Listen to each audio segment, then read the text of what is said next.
സുവർണ കഥകളിലേക്ക് സ്വാഗതം. കൊങ്കണി ഭാഷയിലെ പ്രമുഖ എഴുത്തുകാരൻ പ്രകാശ് പര്യേക്കർ എഴുതിയ വെള്ളം എത്തുന്ന നേരം എന്ന കഥയാണ് ഇന്ന് വായിക്കുന്നത്. വെള്ളം എന്നും എത്തും, എന്നും ഏതാണ്ട് 10 മണിയാകും. ഇന്ന് പക്ഷേ ഇതേവരെ വെള്ളം എത്തിയിട്ടില്ല. ഞങ്ങളുടെ കാപ്ഷ്യം ഗ്രാമത്തിലെ പൈപ്പിനെ വെള്ളം മറന്ന മട്ടാണ്. സ്ത്രീകൾ മുഴുവൻ വെള്ളത്തിൻ്റെ വരവും കാത്തിരിക്കുന്നു. പൈപ്പ് ലൈൻ പൊട്ടിയതാണത്രേ കാരണം. ഇനി വെള്ളം വരണമെങ്കിൽ കുറഞ്ഞത് 2 ദിവസം പിടിക്കും. വെള്ളം തുറന്നു വിടുന്നതിൻ്റെ ചുമതലയുള്ള ശങ്കർ വന്നു നോക്കി, ഒന്നും പറയാതങ്ങ് പോയി. ഒരു തുള്ളി വെള്ളമില്ല, എന്തു ചെയ്യും? എല്ലാവരും പരസ്പരം അതുമാത്രം പറഞ്ഞു. മുൻപ് 2 പൊതു ടാപ്പ് ഉണ്ടായിരുന്നു. മുകൾ ഭാഗത്തും താഴെയും താമസിക്കുന്നവർക്കായി വെവ്വേറെ ടാപ്പുകൾ. വെള്ളം വന്നാലുടൻ ആൾക്കൂട്ടം പെരുകും. എല്ലാവർക്കും വെള്ളം വേണം. സ്ത്രീകളുടെ വാക്കുതർക്കവും വഴക്കും ചീത്തവിളിയും പതിവായപ്പോൾ ചിലർ വീട്ടിലേക്ക് പൈപ്പ് കണക്ഷൻ എടുത്തു. അതിന് കഴിയാത്തവർ പതിവ് പോലെ പൊതു ടാപ്പിന് മുൻപിൽ കൂടി വഴക്കും ബഹളവും. ഇടയ്ക്കിടയ്ക്ക് പൈപ്പ് ലൈൻ പൊട്ടും. അതുതന്നെയാണ് സംഭവിച്ചിരിക്കുന്നതെന്ന് തോന്നുന്നു. ചൂട് കഠിനം, ചുട്ടുപൊള്ളുന്നു. ക്ഷേത്രത്തിനടുത്തുള്ള തോട്ടിൽ മഴക്കാലത്ത് എന്ത് വെള്ളമാണെന്നോ, അത് നിറഞ്ഞൊഴുകിക്കൊണ്ടേയിരിക്കും. അലക്കും കുളിയും പാത്രം മെഴുകലും എല്ലാം പിന്നെ ഈ തോട്ടിൽ തന്നെ. ദീപാവലി ആകുമ്പോഴേക്കും തോട് വറ്റിത്തുടങ്ങും. കാപ്ഷ്യം ഗ്രാമത്തിൽ തോടല്ലാതെ വെള്ളത്തിന് വേറൊരു വഴിയുമില്ല. ഇവിടെ നിന്ന് കുറേ ദൂരം നടന്നാൽ കൾട്ടി നദിയുണ്ട്. പക്ഷേ അവിടം വരെ പോയി വരാൻ 1 മണിക്കൂർ എടുക്കും. സഖാറാം, ഉദയ്, ഗോകുൽദാസ്, ബാത്തു, ഷാബ്ലോ എല്ലാവരും സ്വന്തം മോട്ടോർ സൈക്കിളുകളിലാണ്. മറ്റു പുരുഷന്മാർ പ്ലാസ്റ്റിക് ഗ്യാലനും സ്ത്രീകൾ വലിയ കുടങ്ങളും കുട്ടികൾ ചെറിയ പാത്രങ്ങളും എടുത്തുകൊണ്ടുവന്നു. കൊടും വെയിലിനെ വകവയ്ക്കാതെ ഓരോ വീട്ടിൽ നിന്നും 2-3 പേർ പുഴക്കരയിലേക്ക് എത്തി. ഒടുവിൽ വെള്ളവുമായി തിരികെ എത്തിയപ്പോഴേക്കും കുട്ടികൾ വിയർത്തു കുളിച്ചു. പുരുഷന്മാരും സ്ത്രീകളും ക്ഷീണിച്ച് വശം കെട്ടു. അടുത്ത ദിവസം ശങ്കർ സൈക്കിളിൽ എവിടേക്കോ പോവുകയായിരുന്നു. അവിചാരിതമായാണ് ഗ്രാമവാസികളെ കണ്ടത്. സ്ത്രീകൾ അയാളെ തടഞ്ഞു നിർത്തി. എല്ലാവരും കൂടി അയാളുടെ നേരെ തിരിഞ്ഞു. എന്താ വെള്ളം തുറന്നു വിടാത്തത്? എത്ര ദിവസം വരെ ഞങ്ങൾ കാത്തിരിക്കണം? പുഴയിൽ നിന്ന് വെള്ളം ചുമന്ന് ഞങ്ങൾക്ക് വയ്യാതെയായി. ശങ്കറും ദേഷ്യപ്പെട്ടു. ഇത് നിങ്ങളുടെ മാത്രം പ്രശ്നമല്ല, ഗ്രാമത്തിലെ എല്ലാവരുടെയും പ്രശ്നമാണ്. പൈപ്പ് ശരിയാവട്ടെ, അപ്പോൾ വെള്ളം തുറന്നു വിടാം. സ്ത്രീകൾ അയാളെ വെറുതെ വിടാൻ തയ്യാറായില്ല. മുഴുവൻ പ്രയാസങ്ങളും അയാളോട് പറഞ്ഞു. എപ്പോഴാണ് വെള്ളം വരിക? ഭക്ഷണം പാകം ചെയ്യാനോ കുളിക്കാനോ നനയ്ക്കാനോ ഇവിടെ ഒരു തുള്ളി വെള്ളമില്ല. ഞങ്ങളുടെ കന്നുകാലികൾക്കും വെള്ളമില്ല. ഇതുകേട്ട് അയാൾ ചോദിച്ചു, നിങ്ങൾ എന്തിനാ ഇതെല്ലാം എന്നോട് പറയുന്നത്? എഞ്ചിനീയറുടെ കാര്യാലയത്തിൽ ചെന്ന് പരാതിപ്പെട്ടുകൂടെ? അയാൾ അടുത്ത ഗ്രാമത്തിലെ താമസക്കാരനാണ്. കഴിഞ്ഞ 4 വർഷങ്ങളായിട്ട് അടുത്തടുത്തുള്ള ഗ്രാമങ്ങളിൽ വെള്ളം തുറന്നുവിടുന്ന ജോലി ചെയ്യുന്നു. അതുവഴി വന്ന ദത്ത സ്ത്രീകളോടായി ചോദിച്ചു, അല്ല, നിങ്ങൾ എന്തിനാ ഇയാളുടെ നേരെ ചാടുന്നത്? പൊട്ടിയ പൈപ്പ് നന്നാക്കാൻ അയാളെ കൊണ്ടാവുമോ? വെള്ളം വന്നാൽ അയാൾ തുറന്നുവിടും, അത്ര തന്നെ. ശങ്കർ അങ്ങനെ രക്ഷപ്പെട്ടു. ഇതിനിടയിൽ ഗ്രാമത്തിലെ മറ്റുള്ളവരും അവിടെ എത്തി. തുളസീദാസ് പറഞ്ഞു, ശങ്കർ പറയും പോലെ നമ്മൾ ചെയ്യും. എഞ്ചിനീയറെ കാണാം.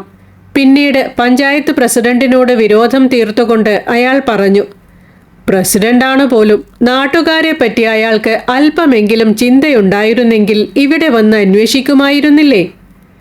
ഇതുകേട്ട് ദേഷ്യപ്പെട്ട് കസ്തൂരിബായി പറഞ്ഞു, എഞ്ചിനീയർക്ക് എന്താ നമ്മുടെ കാര്യങ്ങൾ കേട്ടാൽ? നമ്മൾ എന്താ വെള്ളത്തിൻ്റെ ബിൽ അടയ്ക്കുന്നില്ലേ? ഒടുവിൽ അവിടെ ഒരു തീരുമാനമുണ്ടായി. അടുത്ത ദിവസം തന്നെ എല്ലാവരും കൂടി എഞ്ചിനീയറുടെ കാര്യാലയത്തിൽ പോകുന്നു. ഗ്രാമവാസികളുടെ പ്രശ്നം കേട്ട് എഞ്ചിനീയർ പറഞ്ഞു, പൈപ്പ് ശരിയാക്കാൻ ഇനിയും 2 ദിവസം കൂടി എടുക്കും. നാളെ രാവിലെ തന്നെ നിങ്ങൾക്ക് ടാങ്കർ ലോറിയിൽ വെള്ളം എത്തിച്ചിരിക്കും. അയാൾ അവരോട് മടങ്ങിപ്പോകാൻ ആവശ്യപ്പെട്ടു. അടുത്ത ദിവസം 10 മണിക്കു തന്നെ ടാങ്കർ ലോറി എത്തി. കുടങ്ങളും ബക്കറ്റും വലുതും ചെറുതുമായ പാത്രങ്ങളുമായി ഗ്രാമം മുഴുവൻ ടാങ്കർ ലോറിയുടെ ചുറ്റും കൂടി. വെള്ളം പിടിക്കാനുള്ള തിടുക്കത്തിൽ ചിലർ പരസ്പരം ഏറ്റുമുട്ടി. ചെറിയ കുട്ടികൾ പാത്രങ്ങളുമായി ടാങ്കറിനു ചുറ്റും നൃത്തം ചെയ്തു.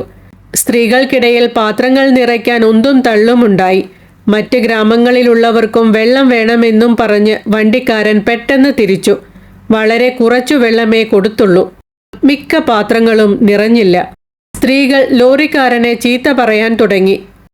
ഒരു കുടം വെള്ളം കൊണ്ട് എന്താകാനാണ്? രാജംഗം ദേഷ്യപ്പെട്ടു. നമുക്ക് അവൻ്റെ വണ്ടി പഞ്ചറാക്കിയാൽ മതിയായിരുന്നു, മുഴുവൻ വെള്ളവും കിട്ടിയേനെ, ചില ചെറുപ്പക്കാർ പറഞ്ഞു. താഴെ ഭാഗത്ത് താമസിക്കുന്ന ആവടു ദേഷ്യത്തിൽ പിറുപിറുത്തു. ഒരു കുടം വെള്ളത്തിൽ കൂടുതൽ ഒരു തുള്ളി പോലും തരാത്ത ഇവനെ പുലി പിടിക്കട്ടെ, നാളെ ഇങ്ങ് വരട്ടെ, കാണിച്ചു കൊടുക്കാം. അടുത്ത ദിവസം ടാങ്കർ എത്തിയില്ല. വീണ്ടും വെള്ളത്തിനായുള്ള പരക്കം പാച്ചിലുകൾ തുടർന്നു. ആളുകൾ വീണ്ടും കൾട്ടി നദിക്കരയിലേക്ക് ഓടി. 2 ദിവസം കഴിഞ്ഞ് വെള്ളം വരുമെന്നാണ് എഞ്ചിനീയർ പറഞ്ഞത്. എന്നാൽ 5 ദിവസം കഴിഞ്ഞിട്ടും വെള്ളം എത്തിയില്ല. അടുത്ത ദിവസം വൈകുന്നേരത്തോടെ വെള്ളം വരുമെന്നും പൈപ്പ് ശരിയാക്കിയെന്നും ശങ്കർ ഗ്രാമവാസികളെ അറിയിച്ചു. എല്ലാവർക്കും സന്തോഷമായി. ടാപ്പ് തുറന്നു വച്ച് അവർ കാത്തിരുന്നു. നേരം പാതിരാവായി. ചെറിയ നിലാവെളിച്ചമുണ്ടായിരുന്നു. അന്ന് ഗ്രാമത്തിൽ ആരും ഉറങ്ങിയിരുന്നില്ല. നല്ല ചൂടുള്ള സമയമായതുകൊണ്ട് എല്ലാവരും മുറ്റത്ത് കിടക്കുകയും പരസ്പരം സംസാരിക്കുകയും ചെയ്തുകൊണ്ടിരുന്നു. രാത്രിയിൽ വെള്ളം വന്നാൽ പിന്നെ രാവിലെ ശങ്കർ വെള്ളം തുറന്നുവിടുകയില്ല. അതുകൊണ്ടാണ് അവർ ഉറങ്ങാതെ കാത്തിരുന്നത്. ഗോഖളെയുടെ വീട് ഗ്രാമത്തിലെ താഴെ ഭാഗത്താണ്. അവൾക്ക് പൈപ്പ് കണക്ഷൻ ഇല്ല. പൊതു ടാപ്പിൽ നിന്നാണ് വെള്ളമെടുക്കുന്നത്. പൊതു ടാപ്പ് അവളുടെ വീട്ടിൽ നിന്ന് അല്പം അകലെയാണ്. അവളും ഉണർന്നിരിക്കുകയാണ്. 3 പെൺമക്കളുണ്ട്. കാലികളെ മേയ്ക്കുന്നവർ അവയ്ക്ക് കിണറ്റിലെ വെള്ളം കോരിക്കൊടുത്തിരുന്നു. കാലികളുടെ ഉത്സവം വരുമ്പോൾ കിണറിന് ചുറ്റും തൂത്ത് വൃത്തിയാക്കും. തെങ്ങിൻ്റെ ഓലയും മറ്റും കൊണ്ട് കൊടിതോരണങ്ങൾ ഉണ്ടാക്കി അലങ്കരിക്കുമായിരുന്നു. കന്നുകാലികളെ കുളിപ്പിച്ച് കൊമ്പുകളിൽ നിറം ചാർത്തി കഴുത്തിൽ ജമന്തിപ്പൂമാല അണിയിക്കുമായിരുന്നു. കിണറിനടുത്തുള്ള മണ്ഡപത്തിൽ കൃഷ്ണവിഗ്രഹത്തിൽ ഭജനയും നടത്തും. ആ പരിസരമെല്ലാം അങ്ങുണരും. അതൊരു കാലം. കാലം കഴിഞ്ഞപ്പോൾ ഗ്രാമത്തിൽ പൈപ്പ് വന്നു.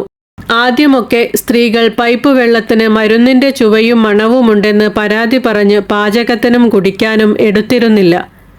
തുണി അലക്കാനല്ലാതെ മറ്റൊരു കാര്യത്തിനും പൈപ്പ് വെള്ളം ഉപയോഗിച്ചിരുന്നില്ല. അങ്ങനെ 2 വർഷങ്ങൾ കടന്നുപോയി. പിന്നീടാണ് വലിയ മാറ്റങ്ങൾ വന്നത്. പതിയെ പതിയെ ആരും കിണറിനടുത്തേക്ക് പോകാതെയായി. കിണറ്റിൽ പേരാലിൻ്റെ ഇലകൾ വീഴുന്നു, തവളകൾ ചത്തുകിടക്കുന്നു എന്നെല്ലാം പറഞ്ഞ് സ്ത്രീകൾ അങ്ങോട്ട് പോകാതിരിക്കാൻ ഓരോ ഉപായം കണ്ടെത്തി. എന്നാൽ ഗോഖളെ മാത്രം ഈ കിണറും കുളവും ഉപേക്ഷിക്കാൻ തയ്യാറായിരുന്നില്ല. പാചകത്തിനും പാത്രം മെഴുകാനും അലക്കാനും എല്ലാം അവൾ ആ വെള്ളം ഉപയോഗിച്ചു. കുളത്തിനടുത്തേക്ക് പോകുന്നതു തന്നെ അവൾക്ക് വലിയ ഉത്സാഹവും സന്തോഷവുമായിരുന്നു. ഒരു ദിവസം കിണറ്റിൽ നിന്ന് വെള്ളം കോരിക്കൊണ്ടിരുന്നപ്പോൾ മുകളിൽ താമസിക്കുന്ന കസ്തൂരി അവളെ വിളിച്ചിട്ട് പറഞ്ഞു, നീ ഒരു ദിവസം ഈ കിണറ്റിൽ വീഴും. പൈപ്പ് വന്നിട്ടും എന്തിനാ ഇങ്ങനെ കഷ്ടപ്പെടുന്നത്? അപ്പോൾ ഗോഖളെ പറഞ്ഞു, അതെ, പൈപ്പ് വെള്ളം ഇല്ലാണ്ടാവുമ്പോൾ മനസ്സിലാവും നമ്മുടെ കിണറ്റിലെ വെള്ളമാണ് നല്ലതെന്ന്. കസ്തൂരി പിന്നെ ഒന്നും പറഞ്ഞില്ല. കുറച്ച് വർഷങ്ങൾ കൂടി കഴിഞ്ഞപ്പോൾ കിണറിൻ്റെ ഉള്ളിലും പുറത്തും കുറ്റിച്ചെടികൾ വളർന്നു തുടങ്ങി. അതിൻ്റെ ഇലകൾ വെള്ളത്തിൽ വീണ് ചീയാൻ തുടങ്ങി. കിണറിൻ്റെ ഒരു ഭാഗം ഇടിഞ്ഞു. കല്ലുകൾ കിണറ്റിലേക്ക് വീണു. കല്ലുകൾ പലതും ആളുകൾ സ്വന്തം വീട്ടിലേക്ക് കൊണ്ടുപോയി. പതിയെ പതിയെ കിണർ മുഴുവനായി ഇടിഞ്ഞു. പൊട്ടക്കിണറ്റിൽ കന്നുകാലികളോ കുട്ടികളോ വീഴുമെന്ന നില വന്നു. ഇടിഞ്ഞ കിണർ കെട്ടണമെന്നും വെള്ളം ശുദ്ധിയാക്കണമെന്നും ഗോഖളെ ഗ്രാമവാസികളോട് കേണപേക്ഷിച്ചു. ദസറ, ഹോളി തുടങ്ങിയ ഉത്സവ സമയത്ത് ക്ഷേത്രം വരെ വാഹനങ്ങൾ എത്തണമെന്ന് നാട്ടുകാർ ആവശ്യമുന്നയിച്ചു. അങ്ങനെ ക്ഷേത്രം വരെയുള്ള റോഡ് നിർമ്മാണം പഞ്ചായത്ത് ഏറ്റെടുത്തു. പഞ്ചായത്ത് പ്രസിഡന്റിന്റെ മകൻ പറഞ്ഞു, ക്ഷേത്രം വരെ നല്ല വിസ്താരമുള്ള പാത വേണം. കോൺട്രാക്ടർ പറഞ്ഞു, ആ പൊട്ടക്കിണർ വഴിയുടെ നടുക്കാണ്. നിറയെ കുറ്റിച്ചെടികൾ ഉള്ളത് വഴിയുടെ വിസ്താരം പകുതിയാക്കിയിരിക്കുകയാണ്. അതുകൊണ്ട് കിണർ മൂടണം. അങ്ങനെ കിണർ മൂടുവാനും ചെടികൾ മുറിച്ചു മാറ്റുവാനുമുള്ള തീരുമാനം വന്നു. വഴി വിസ്താരമുള്ളതായി. വാഹനങ്ങൾ ദേവീക്ഷേത്രം വരെ എത്തിത്തുടങ്ങി. ഗോഖളെയുടെ കൺമുൻപിൽ കഴിഞ്ഞകാല ചിത്രങ്ങൾ ഒന്നൊന്നായി പോയി മറഞ്ഞു. 10-13 വർഷങ്ങൾ മുൻപ് നടന്നത് അവൾ ഓർത്തെടുത്തു. എന്തു ചെയ്യണമെന്നറിയാതെ അവൾ കുഴങ്ങി. പൈപ്പിൽ നിന്ന് വെള്ളം വരുന്നതിന് മുൻപ് അവളുടെ കണ്ണിൽ നിന്ന് കണ്ണീരൊഴുകി. ഇന്നിനി വെള്ളം വരുമെന്ന് തോന്നുന്നില്ല. ആവടു, നമുക്ക് വീട്ടിൽ പോകാം. ഒരുപാട് രാത്രിയായി. എത്ര നേരമാണ് ഉണർന്നിരിക്കുക? ഗോകളെ സ്വയം നിയന്ത്രിച്ച് സാരിത്തലപ്പ് കൊണ്ട് കണ്ണുനീർ തുടച്ചു. എല്ലാവരും പോയി, ഞാൻ ഇവിടെ ഇരുന്നിട്ട് എന്തു ചെയ്യാനാണ്? എനിക്ക് ഉറക്കം വരുന്നു എന്ന് പറഞ്ഞ് ആവടവും വീട്ടിലേക്ക് തിരിച്ചു. ആ രാത്രിയിൽ പൈപ്പിൽ വെള്ളം വന്നിരുന്നില്ല. രാവിലെ ആയപ്പോഴേക്കും ഗ്രാമത്തിൽ 2 ടാങ്കറിൽ വെള്ളമെത്തി. കുറച്ചു കഴിഞ്ഞ് MLA കാറിലെത്തി. പഞ്ചായത്ത് പ്രസിഡന്റ് സ്കൂട്ടറിലും എത്തി. പഞ്ചായത്തിലെ മറ്റു ഉദ്യോഗസ്ഥരും വന്നു. സ്ത്രീകൾ പാത്രങ്ങളുമായി ടാങ്കറിന്റെ അരികിലേക്കോടി. MLA കാറിൽ നിന്നിറങ്ങി. പുരുഷന്മാരും കുട്ടികളും അയാളുടെ ചുറ്റും കൂടി നിന്നു. കൂട്ടത്തിൽ ആരോ MLAക്ക് സിന്ദാബാദ് എന്ന് വിളിച്ചു. ആൾക്കൂട്ടം അത് ഏറ്റുപറഞ്ഞു. വേനൽ മാറി ഇടിമുഴക്കത്തോടുകൂടി മഴ വരുന്നതുപോലെ മുദ്രാവാക്യം മുഴങ്ങിക്കേട്ടു. ടാങ്കറിൽ നിന്ന് നിറയെ വെള്ളം കിട്ടിയതിൻ്റെ സന്തോഷത്തിലായിരുന്നു സ്ത്രീകൾ. അവർ വീണ്ടും വീണ്ടും വന്ന് പാത്രങ്ങളെല്ലാം നിറച്ചു. എന്നാൽ ഈ കോലാഹലങ്ങളൊന്നും ഗോഖലെയെ ബാധിച്ചില്ല. അവൾ കോരിയും പിക്കാസും എടുത്ത് വീട്ടിൽ നിന്ന് പുറത്തിറങ്ങി. വഴിയിലുള്ള ഘടപ്പിക്കുളത്തിനടുത്തേക്ക് നടന്നു. പേരാലിൻ്റെ അടുത്തെത്തി. നാലുപാടും നോക്കി. കിണറിൻ്റെ സ്ഥാനം ഊഹിച്ചു. സാരിത്തലപ്പ് അരയിൽ മുറുക്കി ചുറ്റി. ഇതുതന്നെയാണ് എൻ്റെ ഘടപ്പിക്കുളത്തിൻ്റെ സ്ഥാനം, അവൾ ആരോടെന്നില്ലാതെ വിളിച്ചു പറഞ്ഞു. ഗോഖലെ പിക്കാസു കൊണ്ട് കിളച്ചു തുടങ്ങി. വെയിൽ കനത്തതും വിയർത്തതും ഒന്നും അവൾ അറിഞ്ഞില്ല. ഓരോ അടി മണ്ണ് നീങ്ങുമ്പോഴും അവളുടെ ഉത്സാഹം കൂടിക്കൊണ്ടിരുന്നു. ഗോഖലെയ്ക്ക് വിശ്രമമില്ല. ഒടുവിൽ വെള്ളം കാണാതിരിക്കില്ല.